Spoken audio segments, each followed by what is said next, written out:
Carlos Ramirez, owner of NBS Audio in New Jersey. Shelly came all the way from North Carolina to drop off his Street Glide.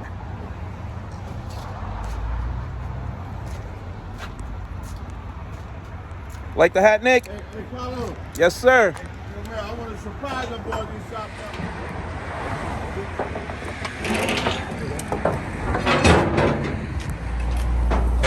We got Shelly's bike here.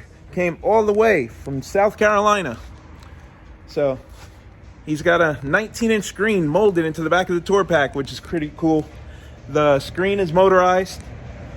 It's about the only thing done well on the bike. The audio is terrible. It's super duper duper messy. And he came up because he's got like 8 speakers and only 2 of them work. So even the motorized TV doesn't motorize anymore. So we literally have to fix every single part of this bike. First off, the tour pack's not spaced properly, so it hits the saddlebag.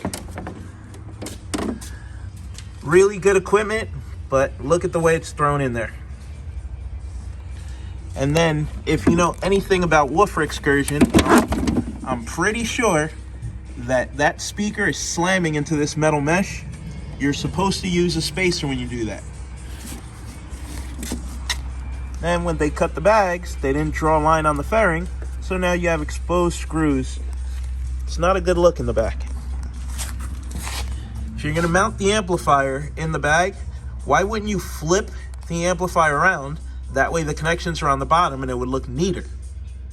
So just flipping the amplifier around would make this install look so much better.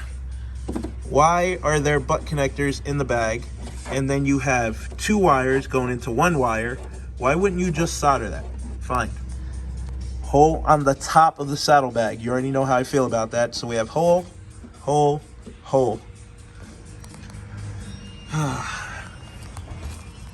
We have some exposed wire running along the frame.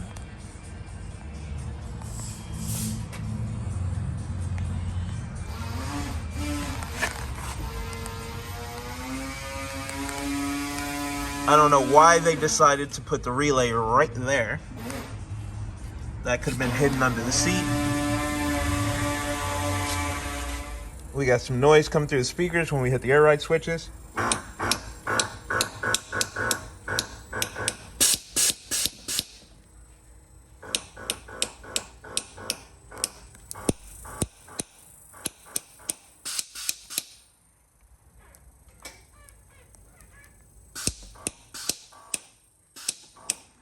So the front of the bike is a lot better than the back of the bike, but we still got a bunch of fixing to do. So the wires for the switches are all smashed. They got pinched in between the bushing and the bolt for the fairing. Butt connectors. The RCAs they used are too long, so they just bunched them up. They're using aluminum wire, not copper, which I don't understand because Arc Audio makes a wiring kit that's 100% copper to go with their amplifiers. This is too tight. T-harness, they could at least taped it up and dressed it up.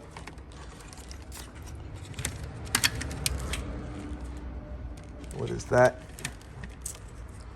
But the front is in a lot better shape than the back, so that's gonna be a quick fix.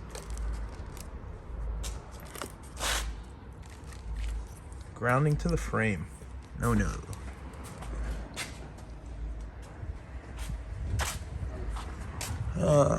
More aluminum wire in the tour pack and more aluminum wire in the saddlebag. We're gonna have to fix that.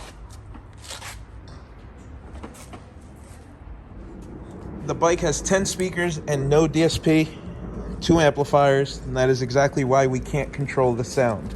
So the first thing we're gonna do is pull it apart, rewire it, add a DSP, and we're gonna go from there.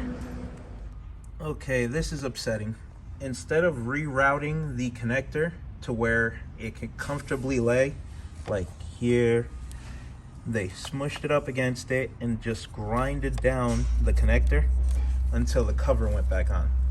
Then on top of that, there's ends that get cribbed and go into here. So instead of replacing the ends so they can have one run of wire, you have the end, a splice, and then back into the bag, and another splice right here. So this poor piece of wire has been spliced 4 times from here to the battery. And they're using aluminum wire, not copper. So that means this wire has increased resistance and is literally flowing half the amount of current needed for that amplifier to do its job.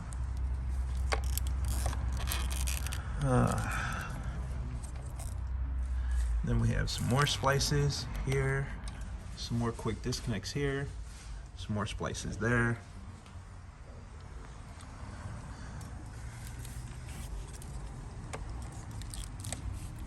Just don't understand why they make it so you have to take the side cover off so you can take your bag off.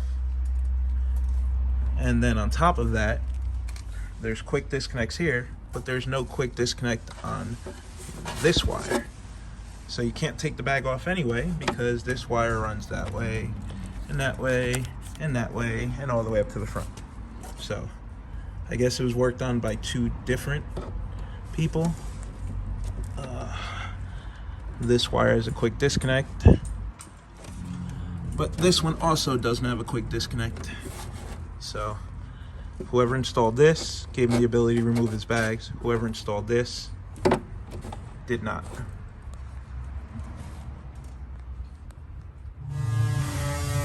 They installed some $1 toggle switches and put holes in his fairing.